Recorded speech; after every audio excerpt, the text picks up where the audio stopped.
I am not the problem of this country. Ito po ang iginit ni Vice President Sara Duterte sa kanyang talumpati sa meeting de avance ng PDP laban sa diwasang Bonifacio sa Maynila kagabi.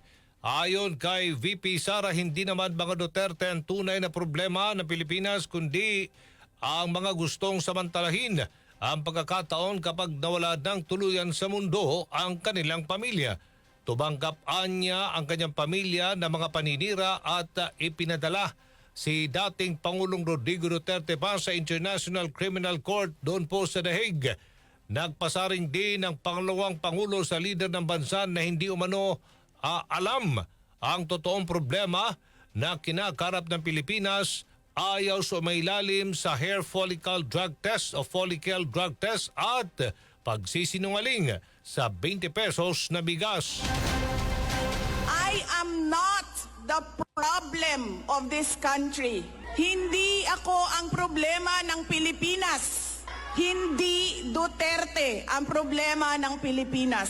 Sa kasamaang palad, iniluklok natin ang isang leader na walang kakayahang maintindihan ang tunay na kalagayan ng mga Pilipino.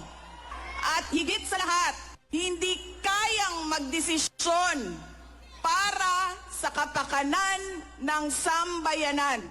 Pinamumunuan din tayo ngayon ng isang taong patuloy pa rin tumatanggi, sumailalim sa isang pampublikong hair follicle drug test at nagsinungaling sa 20 pesos ang bigas. Kasabay diyan, nagbabala si VP Sara sa Banoy Dayaan na magaganap sa halalan kung pasibunuan niya ang alyansa.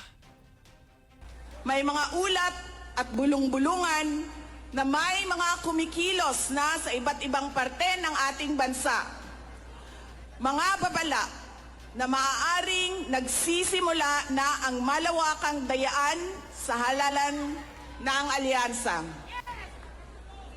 Ang binuong alyansa ay isang mapanganib na pagsasanib puwersa ng isang administrasyong walang kakayahan, mga elitistang liberal at mga tinaguriang makabayan na ang tunay na hangarin ay manatiling mahirap ang taong bayan. Kaya naman, inendorso ni VP Sara ang 10 senatorial slate ng PDP, gayon din sina Senadora Amy Marcos at Las Piñas Representative Camille Villar. Nanawagan din ito ng pagkakaisa at tinimok na ipamukha sa mundo na hindi madadala mga Pilipino sa vote buying at cheating upang iligtas ang bansa. Sa May 12, bumoto tayo ng may buong dangal. Bumoto tayo ng may tapang. Let us show the world that no amount of vote buying or cheating can suppress the fury burning in our hearts. Time and again, you have heard me say, God save the Philippines.